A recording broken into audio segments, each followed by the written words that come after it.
সন্তানকে ভুলেও তিনটি কথা বলবেন না, বললে ওই সন্তানের মহাবিপদ আসবেই, এটা পরীক্ষিত।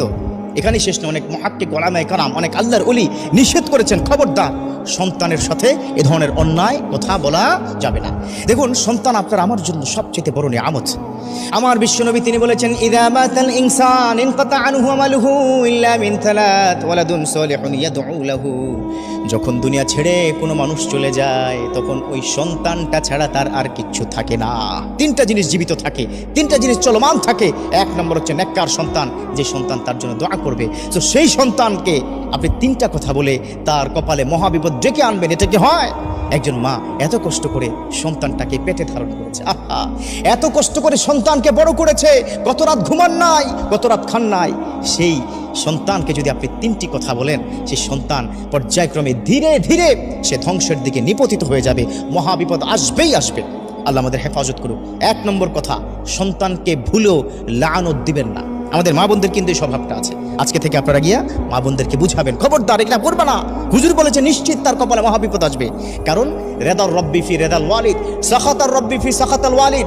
আমার বিশ্বনবী তিনি কি বলে দিয়েছেন, পিতামাতার সন্তুষ্টিই হচ্ছে আল্লাহর সন্তুষ্টি, আর পিতামাতার অসন্তুষ্টি হচ্ছে আল্লাহর সন্তুষ্টি।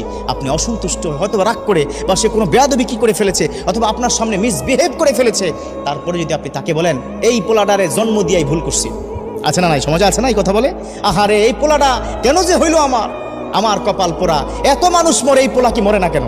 নাউজুবিল্লাহ, একটা কথা বলে ফেলেছেন, আল্লাহ পর্যন্ত কিন্তু পৌঁছে যাবে। সারা জীবন কান্না করবেন, কাজ হবে না। তো এক নম্বর কি, এটা বলবেন না। ইভেন আপনারাও কিন্তু বলেন, আপনারাও কিন্তু কি বলেন, রাগের মাথায়, আহা এই পোলা কি পড়াশোনা করে না, এই ছেলে আমার অবাধ্য, এই যদি কি মরে না কেন, সবাই মরে, ওই কেন কি মরে না, আছে না নাই, সমাজের মধ্যে এই কথা বলবেন না।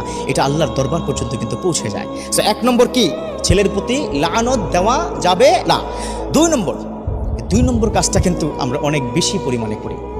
এই দুই নম্বর কাজটি করার কারণে আমার সন্তানটা নষ্ট হচ্ছে, সেটা হচ্ছে সন্তানের সামনে মিথ্যা বলবেন না, বা তাকে মিথ্যা শিখাবেন না। একটা ছোট্ট উদাহরণ দিই, তখন আপনারা ক্লিয়ার হয়ে যাবেন।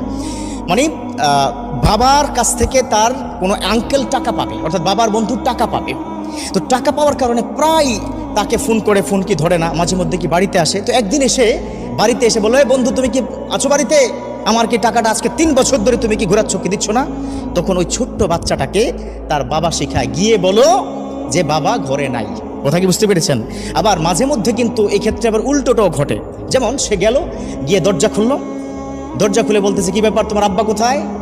তখন ওই বাচ্চা ছেলেটা বলে বসে, কারণ সে তো মাসুম বান্দা, সে কি বলে বসলো, আব্বা আমাকে বলে দিয়েছে যে বলতে আব্বা কি ঘরে নাই। এবার কি বলুন তো কি অবস্থা? তো এই ধরনের দুর্ঘটনা ওই বাচ্চা যখন